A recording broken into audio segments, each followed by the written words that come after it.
Et voilà. Que le grand cric me croque. Là, je crois que là, on est rouge. La caméra possède un rouge, comme notre fond rouge. Ah, OK, le rouge. Mon Dieu, tu m'apprends quelque chose ce matin. Une nouvelle Et le rouge. information colorée, devrais-je dire. Pour le début de cet excellent. épisode 7. On pourrait dire qu'une tasse de tech est en train d'être en direct. Je ne sais pas si ça se dit. On a comme une petite pause de 2 Nous sommes semaines. en direct. Mais là, on va reprendre la cadence pour les prochaines semaines. Non seulement nous sommes en direct, mais nous recevons aujourd'hui Albert Dangvu de Mirego qui revient sur son expérience de dragon. C'est le fun, je lis mon post que je viens de faire moi-même. C'est de la mise en abîme intense, les amis. Allez-y. On a trouvé le logiciel qui va sauver Huawei. Ouais, on va reparler parce que, bon, je ne veux pas être fatiguant avec Huawei parce qu'on en a déjà parlé une couple de fois. Mais. Est-ce que tu enlèves le rouge? Je pense que ça va être la fois définitive. Ouais. Ben, on reste. Oui. On jase là. On va y arriver. Laisse-moi une seconde. Il faut que je retrouve les actualités. Et voilà. Enlever le rouge, hein, tu me dis, il y a une façon de faire ça si en appuyant sur les bonnes touches. Clic, clac, cloc.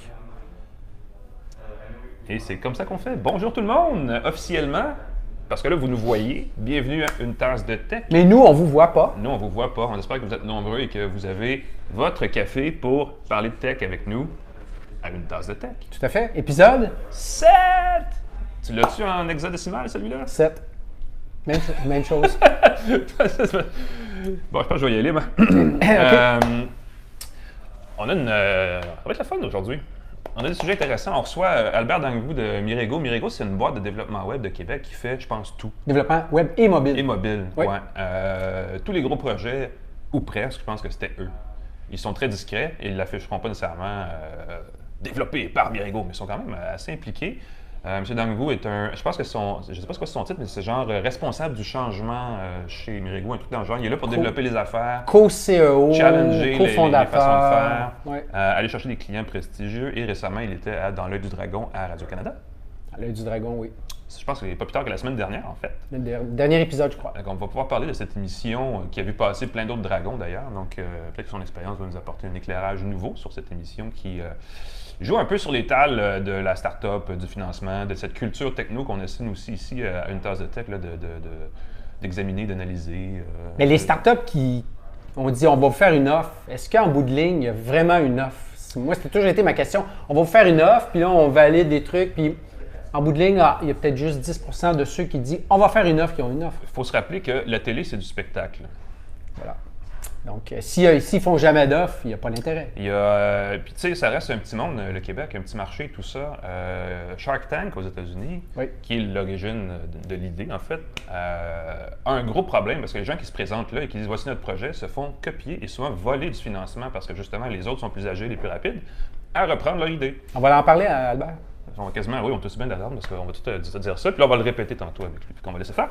On va revenir aussi au cours de cette 7e épisode de notre podcast presque hebdomadaire, parce que là, on a pris une petite pause de 2 semaines quand même. De toute l'affaire Huawei, ce qui n'était pas l'intention au début, mais il y a eu, bon, évidemment, des développements par rapport à Android, Google, Intel, Qualcomm, toute la patente. Ça fait boule de neige. Ça a fait jaser beaucoup. Je me suis retrouvé finalement à faire plein d'entrevues à la radio à ce propos-là, à travers ce que je fais pour le Journal des Affaires. Donc, on s'est dit, on va faire le point définitif et on va pointer les gens vers cette émission-là pour ceux qui ont des questions. Comme ça va m'éviter du travail. Et puis, ça va aussi éclairer ceux qui se demandent qu'est-ce qui se passe dans ce créneau-là et quels sont les débouchés possibles. Parce qu'il y a quand même quelques... Il peut se passer plein d'affaires à ce stade-ci, puis on va essayer de voir c'est quoi les possibilités. Puis, dans 2-3 ans, on reviendra voir l'épisode, puis on verra à quel point on était complètement dans les patates. Ou il y avait une boule de cristal, il savait vraiment ce qui était pour se passer. Ça serait plus le fun que ce soit ça. Eh oui, parce qu'on sait que nos prédictions, c'est pas toujours très, très juste. Ben, le jeu de la spéculation est un jeu dangereux. On va s'essayer quand même. On va pouvoir en parler à travers 2 produits qui donnent une espèce d'idée de où pour aller Huawei dans le court terme en termes de développement de matériel et de logiciels pour justement se défaire de l'emprise des produits américains et des fabricants américains sur son modèle d'affaires finalement. Mais ça va être un petit peu plus tard parce qu'avant ça, on va faire les actualités, le tour de la planète techno avec Martin Dufort qui a, comme à chaque fois, d'excellentes actualités à nous proposer. Et oui, je mets mes lunettes de lecture en réalité réelle. C'est important. Très important. L'actualité réelle, c'est mieux que l'actualité fictive. Tout à fait. Ouais. Vas-y. Allons-y. Alors, cette semaine, première actu que j'ai relevée pour vous. Est-ce que je te donne un cue? Vas-y pour le cue. Écoute, moi, ça, il faut vraiment que j'essaie ça un jour. Là. Le taxi-avion de la start-up Lilium prend son envol. Les voitures volantes, là. Sérieux. Je sais pas. J'ai hâte. Écoute, 2021, c'est dans 2 ans. Là. C'est comme un C'est drone, supposé arriver, là. un drone avec des personnes dedans. Exactement. J'ai hâte de voir. Donc, eux, leur taxi commence. Qu'est-ce qui se passe? Ils sont déjà dans les airs? En réalité, ben, j'ai trouvé ça intéressant comme nouvelle pour la simple et bonne raison que cette semaine, puis là, je ne l'ai pas dans le texte, mais je me remémore le fait, Elon Musk a dit « Ah, le design de votre truc, c'est vraiment cool, puis ça a été retweeté sur l'ensemble de la planète. » Ouais, mais Elon Musk et les vraies affaires, souvent, ça fait 2 ans. Oui, exact. Ouais. Alors, c'est quoi ce truc de taxi aérien ou taxi avion? La compagnie allemande Lilium a annoncé les premiers tests de vol de son prototype de taxi, Alain. Un avion complètement électrique possédant 5 places. 5 places? 5 places. Wow! Donc, dans une vidéo diffusée par la compagnie allemande de Munich, on voit le taxi sans aucun pilote à bord décoller comme un hélicoptère, faire un surplace stable et atterrir sans problème. Donc, pour eux, c'est un grand pas. Moi, je me dis, OK, il reste beaucoup plus que ça à faire parce que eux, ce qu'ils projettent de faire, Alain, c'est de lancer son service de taxi aérien dans plusieurs grandes villes pour 2025. Ah, OK, ça, c'est un peu de temps quand même. C'est un peu de temps. Alors, du côté technique, c'est quoi le Lilium? Bien, le Lilium, c'est un avion qui possède plusieurs ailettes pivotantes. Puis, sous chacune des ailettes se trouve un moteur jet électrique. Donc, il y a 2 ailes en avant, 2 ailes en arrière, et chacune des ailes possède des ailettes. En dessous de chacune des ailettes, il y a un moteur électrique. On compte au total 36 moteurs jet électriques. Ah, boy, c'est beaucoup de moteurs. Qui permet au Lilium de décoller, atterrir à la verticale, comme un hélicoptère. Et un coup qu'ils ont atteint l'altitude de croisière, alors là, les ailettes se replient et là, on peut aller faire un vol normal. C'est pas nécessairement, c'est pas comme on imagine un drone version géante. Exact. Certaines logiques intéressantes. Là. Exact. Alors, ce qu'on apprend, c'est que l'autonomie de l'appareil est d'environ 300 km à une vitesse maximale de 300 km/h. Oh, c'est beaucoup! C'est beaucoup. Oh, quand même! C'est C'est pas beaucoup. juste des trucs comme Uber qui veut faire déplacement en ville là, d'un quartier à l'autre. Donc, tu pourrais faire genre Saint-Hubert, Ville de Québec avec ça. Dans une espèce de gros drone électrique. Oui. Donc, ça te prendrait quoi? Environ peut-être une heure faire Saint-Hubert, Ville de Québec. En 2025. Oui. Ça va remplacer le train, l'autobus, un paquet d'affaires si ça arrive, ça. Exact. Donc, l'appareil a été testé sans pilote pour valider sa stabilité, mais Lilium, ce qu'ils veulent faire, c'est procéder à la certification de l'appareil avec un pilote afin de faciliter le processus. Parce que là, des avions dans les airs, qui contrôle ce qu'ils vont, qu'est-ce qu'ils font. C'est déjà ambitieux d'avoir un appareil qui vole. Ouais, c'est ça qui fait tout ça Exact. Dans le concept de transport, de mobilité urbaine, en tout cas comme on le prévoit depuis quelques années. Donc, le CEO de Lilium promet qu'une fois que ça va être en opération, le client va pouvoir réserver, comme Uber, son avion ou son taxi aérien avec une application mobile qui dit « Moi, je le réserve, je vais aller de là à là, c'est parfait, on y va. » Mais bon, c'est pas avant 2025, donc d'ici ce temps-là, je pense qu'on va continuer à prendre le vrai Uber pour l'instant. On va voir. Puis de toute façon, ben, on va voir aussi, tu sais, écoute, un paquet de compagnies, on parlait d'Uber aussi, qui ont promis ça en 2021. Ça va peut-être probablement être repoussé un peu, mais... Les taxis autonomes. On finit toujours par parler de ça comme d'une technologie future. On a hâte de changer de temps de verbe. Ouais. On verra ça. On verra ça. Parlant de choses incroyables mais vraies, Apple a sorti un nouveau MacBook Pro avec un clavier qui, semble-t-il, cette fois-là, va fonctionner comme du monde. Ça, c'est dans la catégorie du « on va le croire quand on va le voir » parce que ça fait quand même une couple de fois qu'ils ont pas réussi nécessairement à livrer la marchandise.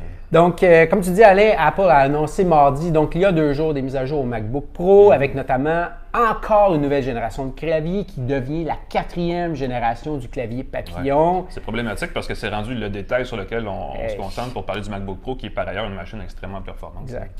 Donc, la nouvelle version du MacBook Pro 15 pouces obtient la nouvelle génération des processeurs Intel, la génération 9. Donc, c'est un processeur avec 6 ou 8 cœurs, c'est vraiment incroyable. La machine la plus rapide sur leur Apple est environ 40% plus rapide que la version précédente du MacBook Pro. Wow. 40%. Le modèle 13 pouces avec le Touch Bar conserve la génération 8 du processeur Intel, mais obtient un gain de rapidité. Mais ce qu'on retient vraiment, quand moi je lis ça, c'est vraiment encore la problématique que Apple a avec ce fameux clavier. Apple se trouve dans l'eau bouillante depuis l'apparition de ce clavier avec mécanisme papillon. Oui. Je ne sais pas si tu te rappelles, Alain, la journaliste d'influence du Wall Street Journal, Joanna Stern, a écrit un article dévastateur là-dessus. Même le populaire blogueur John Gruber de Daring Fireball a dit gros fan d'Apple. This is the worst product in Apple history, le clavier. Le clavier. C'était vraiment là. Ben, je veux dire, ce qu'il faut retenir là-dedans, c'est pas tellement le fait que le produit est bon ou pas, ce qui est effectivement embêtant quand on paye cher, mais c'est l'entêtement d'Apple de revenir avec ce modèle-là quand on sait que depuis le début, ça marche pas. Un clavier d'ordinateur en même temps, c'est pas non plus. Ça existe, là. Je veux dire, c'est pas quelque chose qui a besoin d'être révolutionné à ce point-là.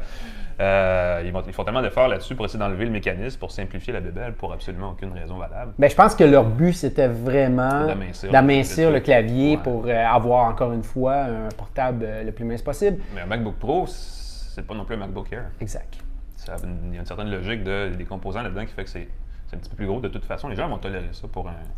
Surtout si ça coûte moins cher de revenir à un clavier plus simple, parce que les produits d'Apple ne sont pas exactement donnés ces temps-ci. Non. Donc, Apple, pour ceux qui ne savent pas, c'était quoi la problématique? C'est que tu appuyais sur des clés qui ne fonctionnaient pas, tu appuyais dessus, il n'y avait pas de lettres, ou tu appuyais sur le R, puis tout à coup, tu avais 2 ou 3 R qui apparaissaient, donc c'est vraiment pas intéressant. Donc, Apple a cassé le problème, a mis en place, Alain, un programme de remplacement rapide, donc tu peux maintenant faire remplacer ton clavier directement dans l'Apple Store. Au lieu de prendre ton ordinateur, il l'envoie au service de remplacement et il revient. Et ce qui est drôle, c'est que l'annonce des nouveaux MacBook Pro, Apple a dit on continue le programme de remplacement qui couvre tous les claviers, même ceux qu'on va vous envoyer maintenant. Donc, les claviers 4e génération sont aussi couverts par ce programme-là. Donc, est-ce que ça... Prévention... est-ce que ça règle le problème ou pas? C'est ma question. Ils avaient le choix entre aussi bien d'être préventif puis d'offrir au cas. Sait-on jamais. Sait-on jamais. Donc, cette annonce-là, moi, ce que je dis, c'est que ça vient un peu tamiser la rumeur. On était pour avoir un MacBook Pro de 16 pouces qui était pour être annoncé potentiellement à la conférence développeur à San Jose du 3 au 8. Donc, on va voir si Apple va faire quelque chose avec ça. Mais bon, on va rester sur notre appétit pour l'instant. On va voir ça. Dans 2 semaines, 3 semaines, c'est bientôt 2 semaines, du 3 au 7 juin à San Jose. WWDC. Oui. Et nous y serons. Oui, d'ailleurs, c'est ça, sous-nouvelle, un peu scoop. On va être là. On va essayer de faire un podcast en direct de San Jose pour l'occasion. Ça devrait être pas mal intéressant. Ça devrait être intéressant.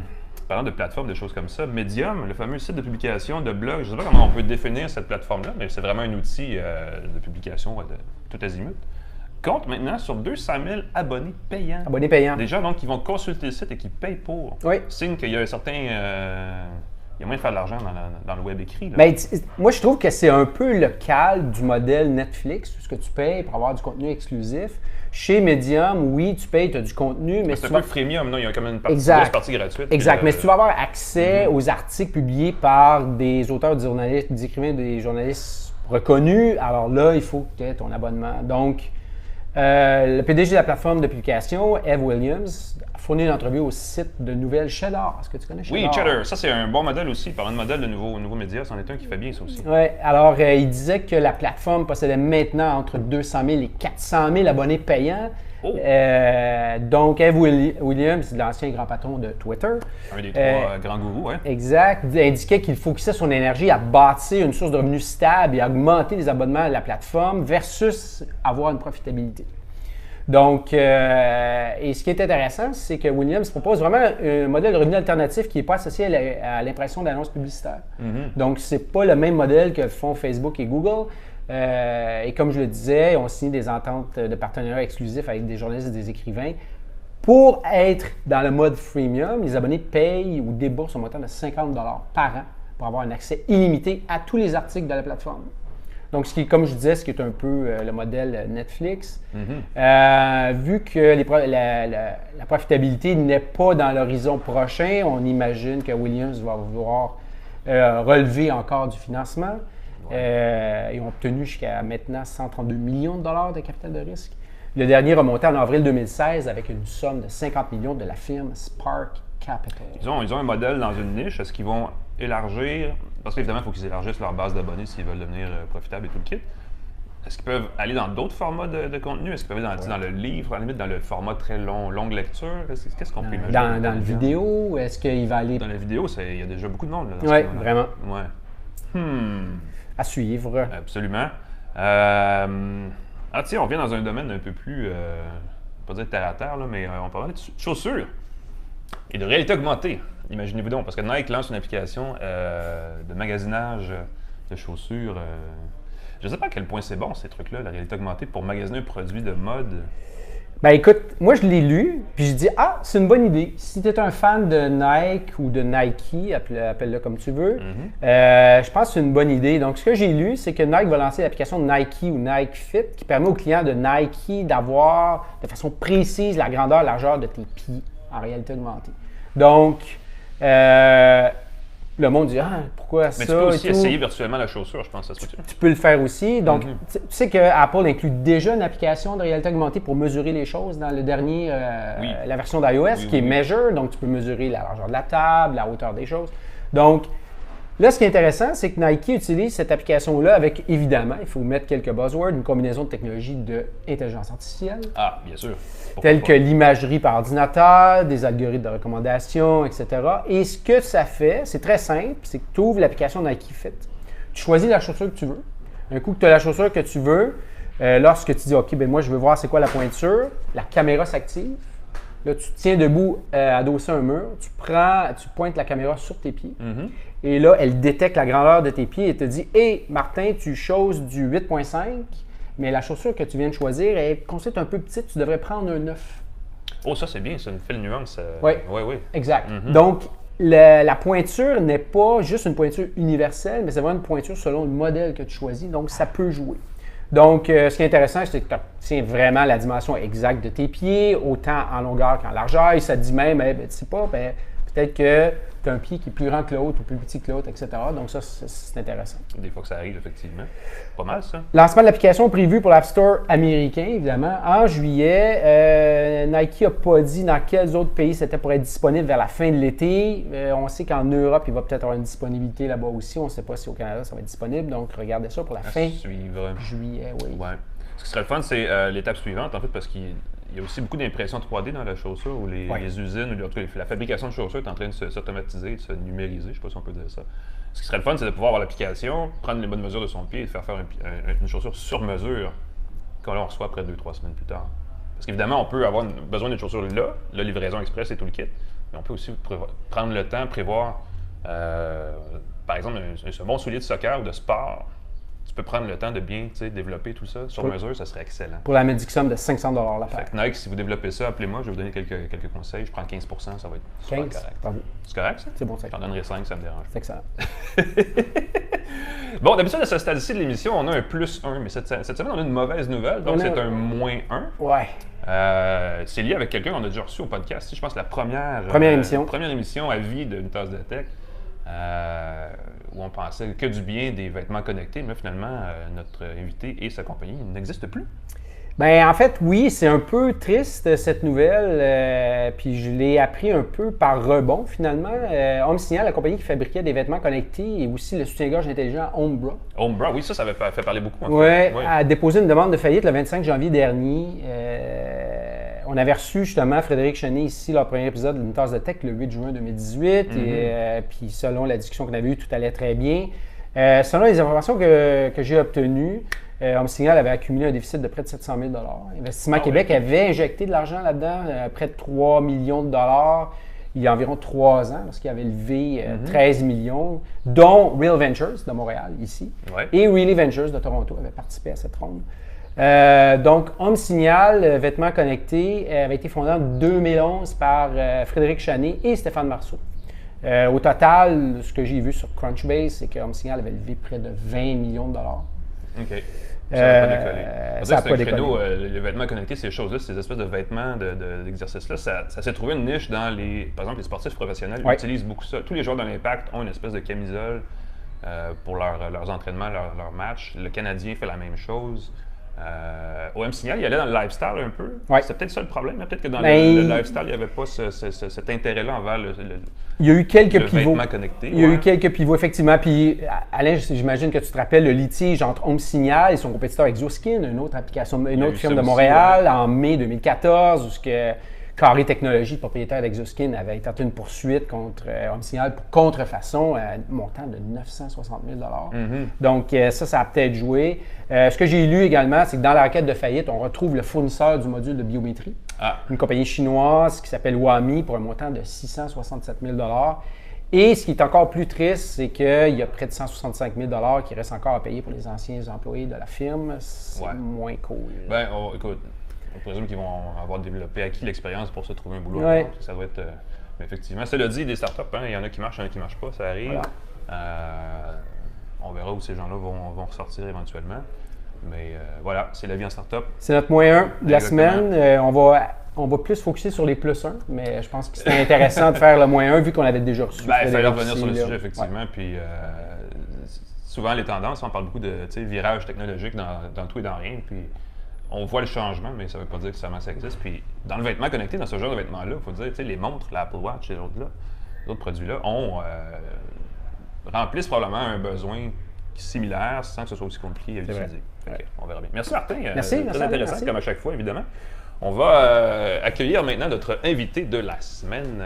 Si vous regardez l'émission Dans l'œil du dragon à la télé de Radio-Canada, vous avez vu Albert Dangbu comme un des dragons invités la semaine dernière, d'ailleurs, à l'épisode de la semaine dernière. Donc, les dragons, c'est un peu un modèle, écoute, on va dire c'est la version spectacle de ce qui se fait normalement dans le secteur quand on veut lancer une nouvelle entreprise. Hein. On présente à des gens qui vont nous financer ou pas.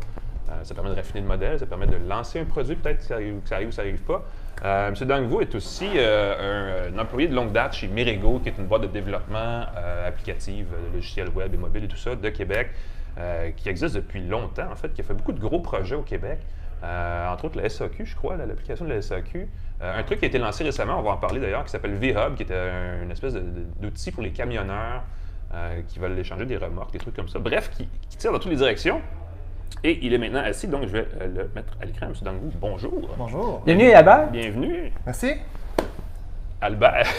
On veut Ouais, t'appeler tu Albert. peux m'appeler Albert. Ben écoute, je trouvais ça intéressant, là, mais c'est correct, je suis à l'aise avec ça. Moi, je veux savoir, juste que tu me parles de c'est quoi l'expérience d'un dragon? Est-ce que c'est quelque chose d'assez cool? Comment ça, ou c'est juste ça, on a fait une émission, puis c'est Puis réglé? c'est tout frais en plus, c'est comme C'est quand même- l'épisode qu'on a vu la semaine passée ou. Oui, ben, le tournage s'est fait au mois de mars. OK. C'est quand même 8 heures le tournage. Ah oui, quand même. Bonne journée, On OK. voit un petit snippet, une petite partie de 45-50 minutes, mais le reste du temps, c'est vraiment du tournage. On devient dragon comment, là? Il nous sollicite. OK. C'est le producteur qui nous a fait signe pour dire ça te tente-tu de donner un coup de main. OK. On a 8 entrepreneurs qui vont être présentés à l'émission. Il y en a 5 qui vont être présentés à la télé. Parce qu'ils regardent ceux-là qui ont des offres, ceux-là qui sont les meilleurs, ben, OK. ils mettent à la TV dans l'émission. Fait que t'envoies 8, mais pas plus. T'envoies vraiment 8 8 au total. par jour. Donc, c'est à peu près un par heure, essentiellement? Oui, à peu près, mettons, entre 30 minutes et 1h15 chaque. OK. Des fois, c'est plus long, des fois, c'est moins long. Puis après ça, on a une pause entre chaque. Oui, c'est ça. Comment ça a été? Est-ce que tu as été impressionné par les projets? C'est diversifié, je dirais, Ouais. parce que c'est sûr que la clientèle des dragons, c'est vraiment des gens qui démarrent, il y a des gens qui partent de plus loin que d'autres, il y a des gens qui sont plus avancés. Puis c'est dans tous les domaines, là, C'est c'est dans pas tous les nécessairement domaines, juste la exactement. technologie. Mhm. Fait que c'est intéressant, tu sais, il y a des entrepreneurs que leur industrie, je connaissais pas grand-chose, fait que c'est sûr que c'est différent. Ouais. Mais non, je trouvais ça très intéressant comme expérience. Est-ce qu'ils t'ont matché, par exemple, avec des projets qui étaient en lien avec ce que vous faites chez Mirego? Est-ce Il qu'il y y en a avait des un potentiels? projet qui était en lien, le reste moins. Là. Il y a l'alimentaire, il y a toutes sortes de choses. Fait que, comme tu dis, c'est très, très, très diversifié. Est-ce que tu es arrivé là avec une enveloppe en poche en disant voici mon budget?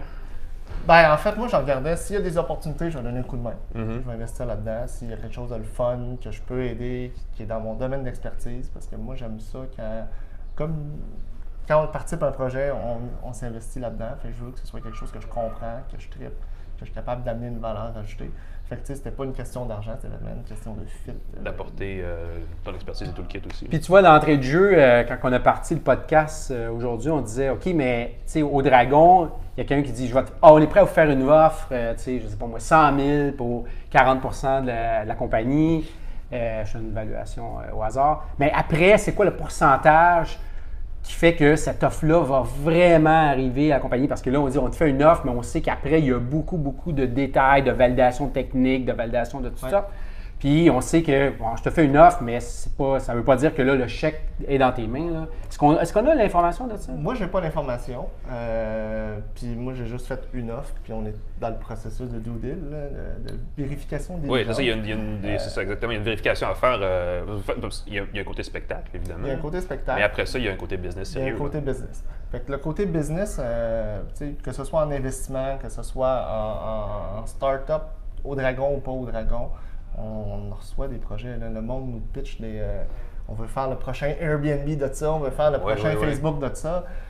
Tu commences à regarder les affaires et tu te rends compte que des fois ça tient la route, des fois ça tient pas la route. Souvent qu'autrement, ça ne tient pas la route. Mais c'est pour ça que souvent, ce qu'on finit par offrir, au lieu d'offrir de l'argent, c'est des aider, des conseils, du mentorat, la mise en forme. Parce que c'est ça qu'on a besoin. Ouais. Ben, j'allais te demander, est-ce que Mirego se positionne comme un investisseur au quotidien? Là? C'est une bonne question. Mirego ne se positionne pas comme une entreprise qui offre l'investissement. Mirego s'occupe de la transformation numérique, crée des produits numériques, mais ne participera pas au financement. Okay. C'est les actionnaires de Mirego qui vont participer à certains projets, mais Mirego est vraiment là pour aider à penser, bâtir le produit, puis le commercialiser. Parce que c'est un peu rare qu'on se promène, tu sais, le fameux elevator pitch, là, c'est rare dans le quotidien qu'on croise un investisseur dans un ascenseur ou sur le trottoir puis qu'on peut lui présenter notre projet. C'est un peu est-ce que ça trompe un peu la perception qu'ont les gens de comment lancer une entreprise, cette espèce de notion, tu sais, où tu rencontres des dragons comme ça, tu pitches, tu as l'occasion de faire de quoi, puis ça marche. Il y en a des occasions comme ça. Localement, dans les villes, il y a des événements par rapport à l'entrepreneuriat. Puis c'est pour ça que l'émission est intéressante aussi pour promouvoir l'entrepreneuriat, puis créer ces événements-là, puis dire, OK, ça se fait, ces choses-là. Puis dans certaines émissions des Dragons, il y a une petite capsule qui explique voici l'effet dragon, c'est quoi qu'est-ce qui s'est passé après un certain temps quand la personne est passée au dragon. Fait que si on est capable d'inspirer des gens à faire ça, puis de faire en sorte que plus de gens participent à investir dans les entreprises, bien, c'est ça qu'il faut. Ouais. Ben, il y a un phénomène culturel parce que c'est vrai que le modèle start-up, ça fait partie d'une culture d'investissement qui vient un peu de la côte ouest américaine, qu'on essaie de reproduire. Les Dragons, c'est un exemple, pas caricatural, mais peut-être un peu, mettons, à la sauce divertissement, à la sauce télévisuelle, de ce qui arrive vraiment au quotidien. Mais c'est comme tu dis, il y a une certaine façon de faire déjà en place qu'il faut quand même respecter. On peut rencontrer les gens aux bons endroits et dans les bons contextes. Puis il y a quand même des chances. Des événements de réseautage, des événements de pitch de projet, il y en a dans plusieurs villes du moins. Là. Fait que il faut qu'il y ait ça pour ouvrir les portes, puis que les gens rencontrent d'autres gens qui se rendent compte qu'il y a beaucoup de monde qui ont eu les mêmes bonnes et mauvaises expériences. Puis souvent les mêmes idées aussi. Les mêmes idées aussi. Puis il y a souvent des gens, comme je disais tantôt, qui disent on va bâtir le prochain Facebook. Mais en bout de ligne, ça tient pas la route parce que ça. Mais il faut qu'il y ait du monde qui leur dise. Il faut rêver un peu aussi. On peut pas dire aux gens, fais juste comme rajouter l'horloge sur un micro-ondes. Il faut quand même essayer de voir plus grand. Un peu plus large. Parce que Facebook, c'est un peu ça aussi. Même à la base, Mark Zuckerberg il voulait pas juste faire un site web, il voulait vraiment changer la façon de... C'est ça. Puis moi, j'ai participé à ça parce que nous autres, on fait ça de notre vie. Aider les gens à challenger leurs idées, les projets, les produits. Comment on fait pour se rendre du point A au point B? Comment on crée un produit qui tient la route? Puis c'est pas naturel chez les gens. Puis souvent, les gens partent d'une industrie qui n'est pas la technologie, qui veulent faire une start-up technologie. Puis c'est pas le même challenge. Les gens pensent souvent qu'un produit, tu crées le produit, tu l'envoies sur l'App Store. Tout arrive par magie. Ça va arriver par magie. Je suis millionnaire, puis là, j'achète ma Tesla. Puis nous autres, on dit tout le temps aux gens, 1$ que tu mets dans le produit, 1$ tu mets en commercialisation. Les gens pensent, tu mets 200 000 dans une app, puis après ça, c'est parti, t'es riche. Là. Non. C'est pas si simple. C'est pas ça la vie. Ça, c'est un bon conseil. Puis parce que là, je faisais la liste des projets que vous avez fait chez Mirego depuis le temps, puis on va en passer quelques-uns en revue. Mais avant ça, pour faire le pont peut-être avec les Dragons, quelqu'un qui veut se lancer en affaires, un nouvel entrepreneur qui dit je veux faire partie de cet esprit start-up-là, lancer mon projet. Y a-t-il des conseils faciles? Qu'est-ce que tu recommanderais à ces gens-là? Trouver une industrie ou un projet dans lequel la personne veut s'investir, qui tripe vraiment, quelque chose qui l'intéresse. Parce que souvent, les gens partent un projet parce qu'il y a une opportunité. J'ai une idée, là, il y a une opportunité, cette industrie-là, l'intelligence artificielle, il se passe plein d'affaires, il faut que je parte quelque chose dans l'intelligence artificielle. Mais si tu ne t'intéresses pas à ça, si tu n'es pas passionné de ça, ça se peut que tu deviennes intéressé au fil du temps, mais plus souvent qu'autrement, quand tu pognes un mur, là, tu dis, finalement, c'est pas ça que je veux faire. C'était pas si simple que ça. C'est pas si simple que ça. Fait que c'est vraiment de trouver quelque chose qui nous tient à cœur, quelque chose qui va avoir de l'impact, puis faire en sorte qu'on s'entoure bien. Parce que c'est dans les bons moments, c'est facile. Dans les moments plus difficiles, bien, c'est notre entourage qui fait en sorte qu'on passe au travers. La compréhension puis le vouloir faire l'effort aussi peut faire une différence quand c'est bien plus difficile. J'imagine que, parce que c'est ça, souvent les gens imaginent start-up, pensent techno, pensent devenir millionnaire vite. Mais il y a des technologies dans tout maintenant. Donc, j'imagine trouver son domaine d'expertise et l'améliorer à travers la technologie ou pas, c'est peut-être la meilleure façon de Il faut commencer. trouver un bon entourage en technologie parce que c'est pas si facile que ça. Les plateformes numériques sont plus nombreuses, mais ça ne veut pas dire qu'elles sont toutes bonnes dans notre contexte. Il faut avoir des gens qui nous entourent, qui peuvent nous accompagner ou juste creuser puis avoir la même énergie que nous à trouver ces solutions. Ouais.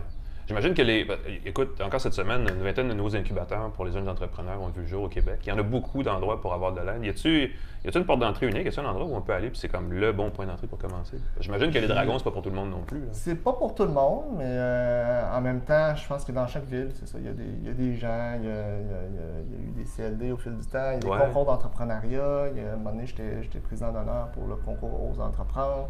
Il y a vraiment beaucoup d'incitatifs ou d'événements qui se créent en ce moment partout. Puis ces événements-là, ils voudraient faire à d'autres mondes. Il y a des bourses, oui, c'est une chose. Il y a des pitchs que les gens font, mais il y a aussi des activités où tu rencontres d'autres entreprises. Le réseautage reste important. Le réseautage, ça commence localement. Parce que, tu sais, pour l'exemple du financement, c'est pas quand on a besoin du financement qu'il faut aller rencontrer des investisseurs. Il faut les rencontrer bien avant pour créer le lien, puis dire ce qu'on veut faire, tout ça. Puis c'est en créant ce lien de confiance à long terme qu'à un moment donné, le bon timing va arriver. Fait que c'est ça que souvent les gens oublient aussi. Est-ce que vous faites chez Merigo plus de démarchage qu'on en fait envers vous en termes de développement de projet? On ne fait pas de démarchage. Okay. On est vraiment chanceux. Oui, je peux imaginer. On est vraiment, vraiment chanceux. 87% environ de notre clientèle revenue année après année, c'est du repeat business. OK. Il y a juste 13% que c'est de la nouvelle clientèle. Notre challenge, ça va être de trouver plus de monde dans l'équipe. Fait qu'en ce moment, notre challenge number one, c'est de trouver des développeurs, surtout des PO, des product owners, à Montréal pour supporter la demande. Fait que là, vous avez des bureaux à Québec, à Montréal. Est-ce qu'il y a aussi d'autres développements qui se font ailleurs ou c'est plus des bureaux satellites de développement d'affaires? C'est une bonne question. Toute l'équipe, en fait, est à Québec-Montréal. Il y a une ou deux personnes qui travaillent à distance parce qu'ils ont déménagé. Mais le bureau à Palo Alto et à Toronto, c'est vraiment pour le développement des affaires. On va rencontrer des gens là. À Palo Alto? À Palo Alto. Il y a pire place où travailler. Hein? Il y a pire place. Mais je dirais qu'au Québec, on est très bien. Puis les gens, on veut bâtir une équipe fière de bâtir des choses au Québec. Fait que notre équipe à Québec et Montréal grandissent bien.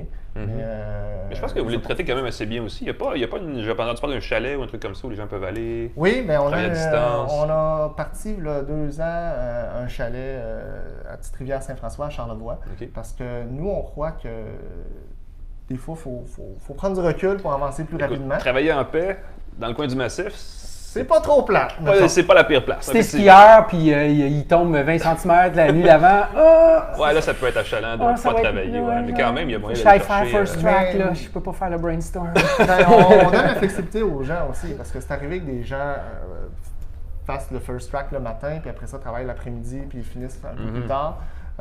Les horaires flexibles, c'est important. Puis nous autres, justement, souvent, on pense aux retraites stratégiques, tout ça. C'est souvent les cadres, les execs, le management. Puis dans la vraie vie, là, tout le monde a besoin de prendre du recul. Puis pour nous autres, c'est important de faire ça accessible pour tout le monde. Que ce soit notre équipe, mais aussi beaucoup de nos clients.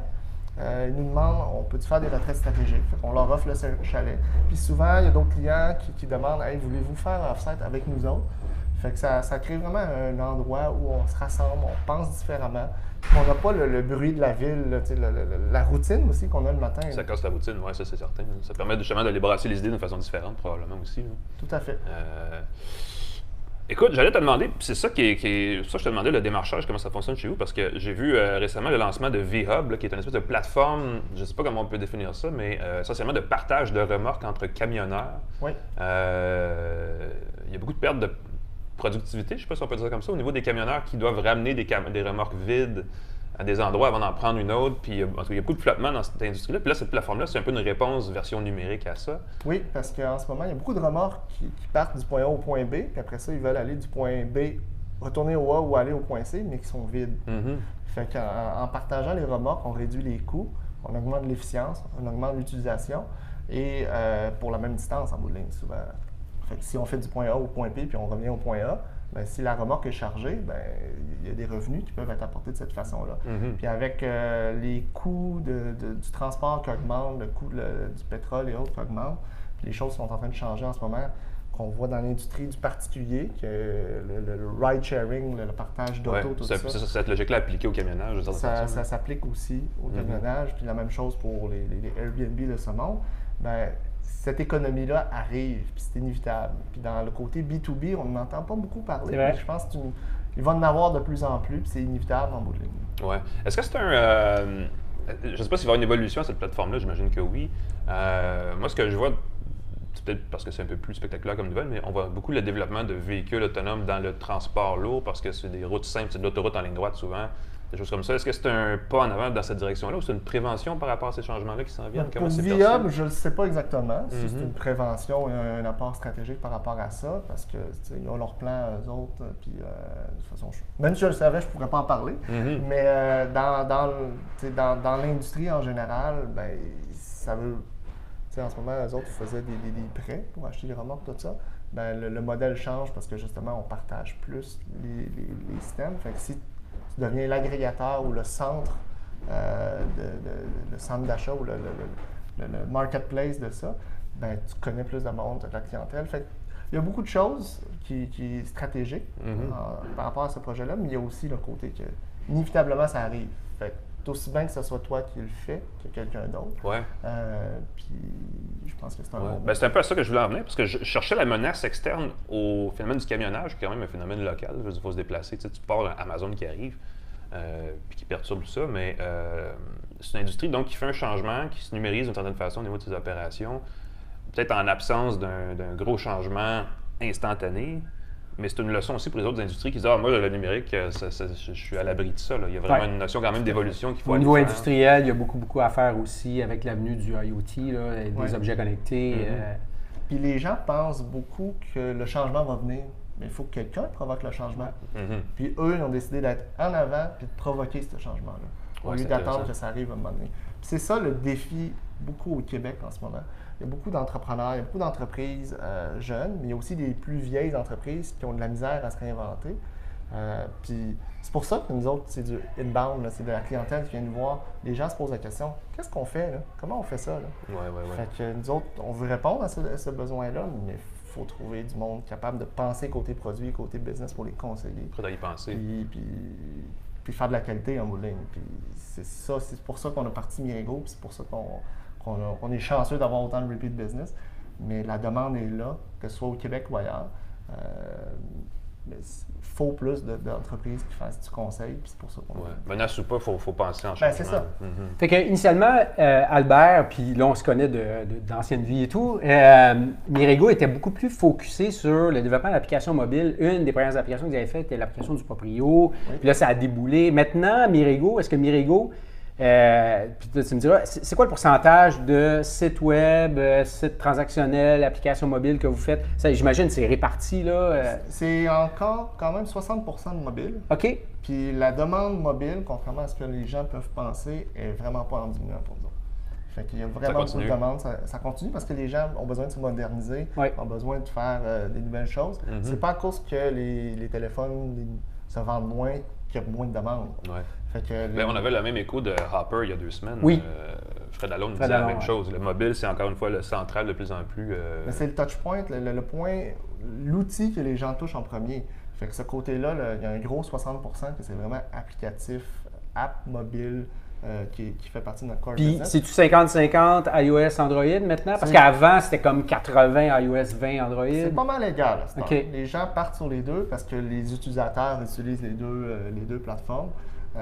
Puis l'autre 40%, mais c'est principalement du web. Il y a d'autres affaires un peu autour. On fait des bornes interactives, des choses. Comme la borne SAQ qui est super bien faite en passant. Les grosses bornes, parce que tu scannes ta carte, inspire, puis ça discute tout ce que tu as acheté et tout. Parce que les gens dissocient souvent le mobile du web, puis du in-store en magasin et autres, mais c'est un écosystème. Tout est relié ensemble maintenant. Puis souvent, les expertises des entreprises, c'est OK, on était experts dans ça, on va juste faire ça. Mais maintenant, on n'a plus le choix. Là. Les gens passent en ligne, puis après ça, ils s'en vont en magasin, ou ils vont en magasin, puis ils passent en ligne à la place. faut tout le temps avoir ce touchpoint-là. Le fameux multicanal. Le fameux multicanal, justement. C'est drôle parce que j'essaie de faire un lien peut-être plus compliqué, mais je me rappelle de Mirego avec deux marques dans le livre numérique il y a une certaine époque. On s'entend que ça fait longtemps. Là. Mais c'est un bel exemple parce que on voit souvent la transformation numérique dans plein d'industries comme quelque chose de nouveau et ça arrive et ça va tout transformer. Mais dans le livre numérique, finalement, ça a apporté peut-être quoi, 20-25% de transformation du marché du livre vers les livres électroniques, ce genre de choses-là. Donc, il se trouve éventuellement un équilibre où même le traditionnel ne disparaît pas nécessairement. C'est un peu l'exemple du multicanal en voulant dire, justement, on s'énerve beaucoup avec la transformation, les changements, la numérisation, mais ça devient juste une autre façon d'aller chercher plus de business d'une certaine façon. Tout à fait. Fait qu'on peut le penser comme ça pour commencer à petits pas de développer son modèle. C'est différent d'industrie. Dans le retail, le commerce au détail, il y a des gens qui passaient du magasin traditionnel à aller en ligne. Il y a des gens qui disent « OK, on va partir en ligne 100% puis on ne fera pas de magasin. » Mais finalement, les gens en ligne commencent à ouvrir des magasins. Les gens qui ont juste des magasins ont inévitablement pas le choix d'avoir un magasin en ligne parce que les gens veulent acheter rapidement. Puis la menace d'Amazon qui devient plus convenient, plus facile, plus accessible pour les gens est là. Fait que les gens n'ont pas le choix de se réinventer, mais c'est pas genre noir ou blanc qu'on fait du commerce électronique puis le reste on n'en fait plus. C'est vraiment un complément. Fait que là, avec tous les projets que vous recevez sans faire de démarche active, j'imagine que vous recherchez des gens, vous êtes en embauche continue. Qu'est-ce qui arrive avec ça chez vous? On est rendu 110 en ce moment, personnes, puis on est très exigeant dans la qualité. Donc, les clients viennent nous voir pour la qualité. Fait que notre challenge, c'est de trouver des bons développeurs mobiles, des bons product owners, des PO, des gens qui sont c'est pas juste des PO, c'est des gens intéressés puis qui trippent sur « OK, on va démystifier une industrie et on va faire un bon produit là-dedans ». Fait que ces gens-là sont quand même difficiles à trouver. Notre challenge, c'est de trouver ces gens-là à Montréal puis de trouver les bonnes personnes qui fit dans notre culture aussi. Parce que c'est pas tout le monde, c'est pas toutes les entreprises qui ont l'opportunité de travailler sur plusieurs produits dans plusieurs industries puis des clients quand même importants d'envergure. Puis, l'exemple de Via en est un bon. C'est la caisse de dépôt qui nous ont mis en contact avec les gens de Via. Puis, on ne connaissait pas l'industrie. Il y a un gars le PO du projet ne savait pas c'est quoi la différence entre une remorque et un VR. Mais on l'a appris. Puis, eux ont appris par rapport à la technologie. Puis, c'est comme ça qu'on transforme les industries. Il n'y a personne qui va avoir toute l'expertise numérique et de l'industrie. C'est en combinant les expertises qu'on crée quelque chose de mieux. Oui, c'est intéressant. Je pense que c'est une sage parole. C'est quoi les prochaines étapes, Mirego? Là, vous augmentez l'équipe, vous faites encore des projets, 60% en mobile, 40% web, point de vente. Mais les prochaines années, là, si on fait un autre podcast, saison 6 de Tasse de Tech, puis tu es là, tu nous dis quoi? Là? On va probablement travailler dans certaines industries un peu plus. Puis aussi certaines technologies. C'est sûr qu'en ce moment, le mobile, on a vécu le changement du mobile, qui est quand même un des changements les plus radicaux côté consommateur. Oui. Tu te lèves le matin, il y a bien du monde qui prennent leur téléphone avant de parler à leur blog. On pense téléphone, mais l'économie de l'application, c'est un peu une façon de le dire. On voit une application pour faire un paquet d'affaires qu'on ne faisait pas il y a 10 ans. Puis je ne sais pas si on va en avoir tant des changements aussi radicaux. Parce qu'un changement radical comme ça, ça affecte tout. Mais mettons, l'intelligence artificielle, c'est un morceau que le client final va voir. Tandis que le mobile, c'est carrément ton ordinateur, la plupart du monde. C'est l'interface. Les commandes vocales, est-ce que les plateformes vocales, c'est-tu perçu comme un changement qui s'en vient un peu comme le mobile? Je pense qu'il y a un gros changement par rapport au vocal, mais je ne suis pas sûr que ça va être aussi gros que le mobile. Ça va complémenter le mobile. Ça va s'ajouter, oui. Va s'ajouter. Mettons, je vais dire, la sphère du mobile, la planète du mobile est quand même assez grosse, puis il y a des choses connexes qui vont apparaître autour, dont l'assistant vocal. Mais je pense que c'est un complément d'interface, mais je pense pas que ça le mobile reste central. Ça reste quand même très gros. Ouais. Je pense que c'est une bonne façon de résumer. D'ailleurs, ça fait quoi avec ce qu'on a vu dans les dernières semaines aussi. Même la réalité virtuelle, la réalité augmentée, c'est des choses qui sont comme... C'est quand même assez niché. C'est pas transformatif dans le sens où tu vas pas avoir un Oculus, un casque Oculus dans tes poches comme tu as un téléphone dans tes poches. Puis tu ne l'utiliseras pas 100 fois par jour, ou 50 fois ou 10 fois, peu importe. Mais encore là, une fois par jour, c'est pas naturel. Puis l'intelligence artificielle, il y a beaucoup de choses qui se font, mais c'est beaucoup du back-end. C'est pas de l'expérience que les gens ont. C'est de la magie qu'on fait en arrière pour que les gens simplifient leur expérience. Fait que c'est beaucoup l'interface du mobile qui va changer. Puis là, on voit les caméras vont changer des téléphones mobiles, on a de meilleurs au fil du temps. Mais il n'y aura pas de changement aussi radical qu'on a vu au fil du temps. Oui, le 5G, la vitesse plus vite, tout ça, mais ça ne sera pas genre on passe d'un ordinateur desktop à un mobile. C'est quand même un gros gap. Ben, ça prend une espèce de centre de process de traitement de l'information, puis c'est encore le processeur est dans le téléphone, ne veut pas. Ouais. Tant qu'on n'aura pas un processeur d'implanté dans le bras ou quelque chose comme ça. Mais tu vois, on a parlé de ça, Alain, avec l'arrivée du 5G, puis de Google Stadia, le gaming in the cloud et tout. Peut-être qu'éventuellement, le 5G va permettre le développement de nouvelles applications sur le mobile parce que la vitesse va être beaucoup plus rapide, mais le mobile va toujours rester très, très présent comme interface. Principal pour l'utilisateur. Il faut mettre une chip dans tous les produits, tous les appareils, les divans, les frigos, les tables. Ça va créer des nouveaux cas d'utilisation. Exact. Probablement. Exact. Ça va accélérer l'investissement que les compagnies vont faire parce qu'il y a des nouvelles opportunités qui se créent. Il y a des nouveaux marchés qui se créent par le fait même. Fait que c'est là que c'est intéressant. Ouais. Prochain gros projet chez Mirego que tu pourrais nous parler? On peut pas en parler, c'est ça. Parce Voilà, que le scoop de la journée, on peut pas en parler. Parce que nos clients, nous, dans nos façons de faire, on n'annonce pas les clients d'avance. Parce que c'est beaucoup dans la transformation, c'est beaucoup dans le positionnement stratégique. Fait qu'on ne peut pas dire on va sortir une nouvelle plateforme dans cette industrie-là. C'est un peu plus tannant parce que ça crée le signal. Tu ne veux pas te faire voler l'idée non plus. Voilà. Il y a un petit peu de ça aussi. Malheureusement, on ne peut pas en parler. Mais tu reviendras à nouveau. On va t'inviter, tu passeras. Parler de ce qui s'est passé au fil du temps. Tu vas passer au dragon, là, tu me feras signe, je sais pas. On verra. Investissement Peut-être majeur. que la prochaine saison, tu vas être un dragon en résidence. Ah, je suis pas sûr. C'est beaucoup d'énergie, mais non, je pense pas. Bon, en tout cas, bonne chance avec Mirego. Déjà, vous êtes bien parti depuis le temps qu'on vous connaît. Là, on vous voit aller, c'est impressionnant. Albert Dangvaux, c'est quoi ton titre exact? Je l'ai oublié. Co-président et chef de la direction. Voilà. J'avais chef de la transformation ou de l'acquisition des chef de la direction. C'est bon. C'est plus classique, par contre. C'est plus classique. Ouais. Chef de la direction de chez Mirego, aussi copropriétaire d'un chalet dans Charlevoix. Je trouve que ça intéresse. Merci, Albert. Super intéressant. Merci, Albert, vraiment. Merci pour votre temps. C'est le fun. C'est fou, la transformation numérique, c'est un truc, on en parle comme si c'était nouveau, mais ça fait quand même plusieurs années que ça existe. Puis Mirego est un des joueurs au Québec qui a quand même apporté sa marque sur un paquet de choses qu'on voit, mais ça paraît pas parce qu'il reste relativement discret sur ce qu'ils font, mais on voit encore que la transformation, ça peut arriver de plein de façons. Qui aurait cru que le camionnage un jour serait transformé par le numérique. Le camionnage, plein d'industries qui aujourd'hui ne sont pas technologiques, qui vont le devenir. Ouais. C'est force de compétition. Oui, puis en même temps, tu vois, quand on dresse l'historique, on voit aussi que cette fameuse transformation numérique-là, c'est pas nécessairement 100% un revirement à l'envers où là, le traditionnel disparaît. Parce que dans l'histoire, on parlait de livre numérique, c'est un peu ça aussi. C'est qu'on voit que ça ajoute une façon de faire, mais on finit quand même par faire ce qu'on faisait il y a 25 ans. Là. Exact. On peut aller acheter un livre, on peut aller mais faire si des toi, du commerce traditionnel. Si toi, tu n'offres pas l'option à tes clients d'avoir la version numérique de ton livre, mais ton compétiteur l'offre, mais là, pourquoi? C'est un différenciateur, parce que la fois d'après où tu as le temps de magasiner, tu ne penses pas à la marque qui n'existait pas en mobile. Tout à fait. On vient de résumer ça assez efficacement. On est très bon. Parlant de marques qui risquent de plus exister en mobile, la compagnie chinoise Huawei, là. Mais on n'a pas parlé beaucoup dans les dernières semaines. Écoute, je vais te dire un truc. Ils ont fait une grosse offensive consommateur. Depuis 6 mois, consommateurs. Vraiment. Ça fait longtemps qu'ils existent dans l'infrastructure. C'était un problème de business, d'industrie mobile jusqu'au début de semaine où c'est devenu vraiment un truc grand public quand Google a annoncé, en fait, ils ne sont pas les seuls à l'avoir fait, mais Google a fait en fait la plus grosse brique dans le lac, là, le pavé dans la mare, en disant non, nous on coupe tous les liens, il n'y aura plus de quincaillerie, il n'y aura plus de logiciels signés Google qui vont s'en aller dans les produits. Ouais, mais c'est pas eux qui ont décidé ça. Ben, ils respectaient un décret. Voilà. Faut savoir.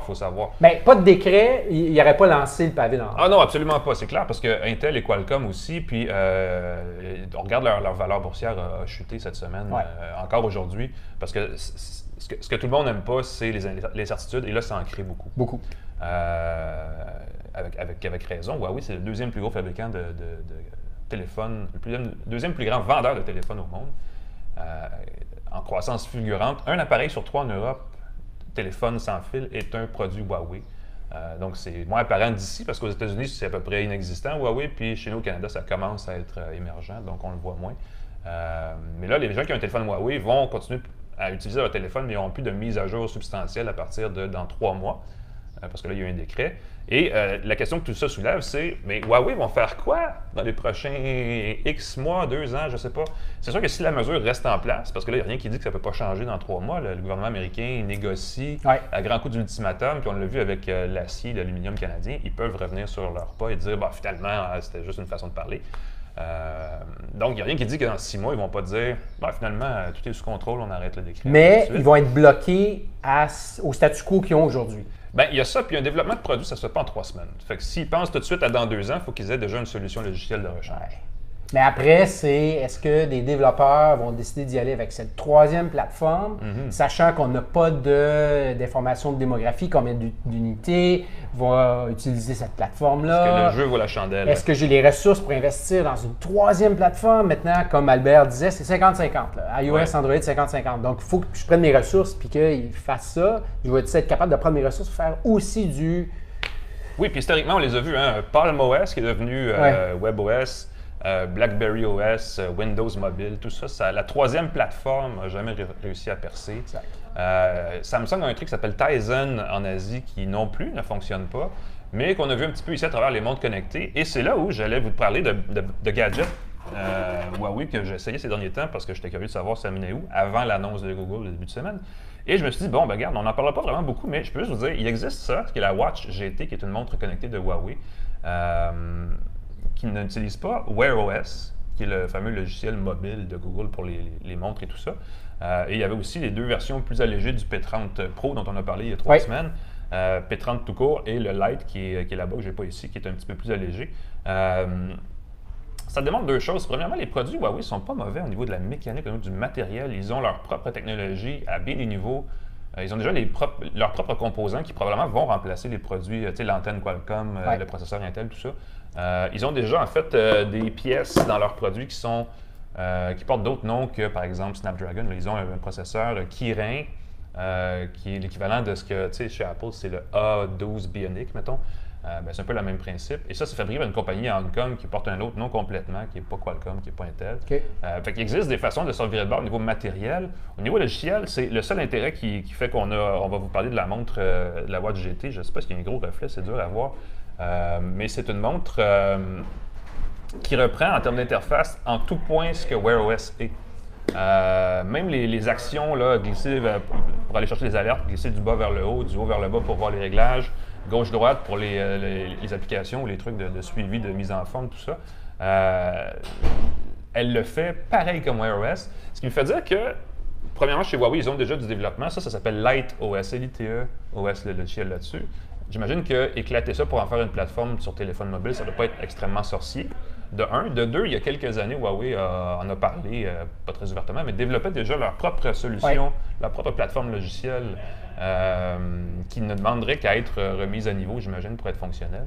Donc, on peut imaginer qu'une 3e plateforme verra le jour. Le truc qu'il faut savoir avec Huawei, c'est qu'ils n'ont pas peur, et c'est très culturel en Chine, de complètement imiter ce qui se fait ailleurs et qui a du succès. Donc, moi, je pense que voir Huawei sortir une plateforme mobile d'ici 6 mois qui reprend à peu près tout ce que Android fait et qui permet de porter les applications Android sur sa plateforme pour les développeurs là, sans à peu près 0 effort. Avec un bouton, clique le bouton. Ce serait pas sorcier, ce serait pas comme impossible que ça survienne. Ça créerait vraiment une 3e plateforme basée en Asie, avec tout ce que ça implique de questionnement sur le respect de la vie privée et tout le kit, là, parce que Huawei n'est pas nécessairement... même encore Panasonic, je pense, ce matin, annonçait qu'ils abandonnent toute collaboration avec le fabricant chinois. Donc, il y a encore des questions par rapport à la sécurité des produits. Mais tout ça pour dire que ça va devenir la question épineuse. Ça va être il va falloir que quelqu'un, quelque part, prouve qu'il y a de l'espionnage ou il n'y a pas d'espionnage. C'est sécuritaire ou ça ne l'est pas. C'est la grosse question. Qu'on mette ça à jour parce qu'on est vraiment rendu là dans ce dossier. Parce que moi, je prends un téléphone avec un système d'exploitation Huawei. Là, je me dis, qu'est-ce qui me dit que tout ce que je fais n'est pas envoyé en Chine pour analyse et tout? Je ne le sais pas. Si on pense que ça se fait déjà via les réseaux, il va falloir voir la suite. Puis, en fait, on parle de Huawei parce que c'est la compagnie qui est ciblée présentement, mais la prochaine, c'est DJI qui fait les drones, les Phantom 1, 2, 3, 4, 5, 6. Et un paquet d'autres drones qui sont très populaires au niveau des gens qui font de la vidéo corporative, au niveau des gens qui font de la sécurité à distance sur des campus d'entreprise, des choses comme ça.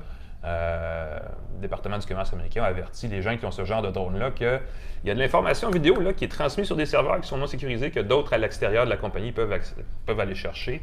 Mais on ne sait pas c'est qui. Fait que ça laisse comme une espèce de point d'interrogation sur une autre compagnie chinoise qui est, elle aussi, probablement proche du gouvernement chinois. Donc, ça soulève plein de questions qui vont peut-être ou pas se résoudre quand les négociations entre Washington et Pékin sur les échanges commerciaux vont se régler elles aussi. Mais ça, ton histoire de drone, c'est intéressant parce qu'il y a sûrement des composantes dans ces drones-là qui sont potentiellement des composantes américaines. On ne sait pas. Bref, c'est pas clair. C'est pas clair. Donc, on garde ça à l'œil. Entre-temps, j'allais vous dire, si vous avez le goût d'acheter une montre connectée, la Huawei Watch GT est 225 $, ce qui n'est pas très cher. Je pense même qu'elle est donnée à l'achat d'un produit Huawei. Mais on ne sait pas si les Chinois vont vous espionner. Il y a un bémol. Ou pas. Fait que c'était comme. Ou donnez-la à votre beau-frère. Mais si vous êtes curieux de savoir de quoi ça a l'air, un logiciel qui n'est pas un produit dérivé d'Android, ou en tout cas du Android de Google, parce qu'Android reste une plateforme open source, ça vaut la peine de jeter un coup d'œil. Mais en même temps, toute la question de la sécurité n'est toujours pas réglée. Ouais. Fait que voilà. C'était la question, le point final sur Huawei. On n'en parle plus avant le prochain rebondissement dans cette histoire-là. On ne sait pas quand ça va. C'est-à-dire la semaine prochaine. On ne sait jamais. Mais non, la semaine prochaine, moi, je vais prendre ça. J'ai un Chromebook dont je voulais vous parler. Fait que ce sera le sujet de la semaine prochaine, pardon. Et dans 2 semaines. Du côté matériel. Et dans 2 semaines, qu'est-ce qui se passe? Sans oser. Sans oser. Il y a le Worldwide Developers Conference d'Apple. Ah, c'est Wild aussi. C'est Wild. On va essayer de regrouper. En fait, l'idée pourquoi on va vous en parler, c'est qu'on va être sur place, premièrement. Deuxièmement, il y a beaucoup de gens de Montréal, du Québec, des développeurs d'applications qui vont là pour en apprendre un peu plus sur un paquet d'affaires par rapport à la plateforme iOS, qui est quand même assez grosse. iOS et macOS. Et macOS aussi. Et tvOS. Alors, on sera là pour vous en parler en direct. Donc, la semaine prochaine, on va être encore ici à la maison Notman, au Café Osmo. Et dans 2 semaines, on va trouver une place. Un café, où est-ce qu'on fait ça? On va parler à Apple. Il faut qu'on parle à Apple. On va peut-être avoir Tim Cook comme invité. C'est pas confirmé. C'est pas confirmé. Ben écoutez, on garde le suspense. On sait pas, ça se peut. Sinon, on vous souhaite une bonne fin de journée, une bonne fin de semaine, une bonne semaine prochaine. Merci. On se revoit la semaine prochaine, encore une fois, en direct du Café Osmo pour une tasse de tech. Maison Notman. Bon jeudi tout le monde. Bye bye. Merci.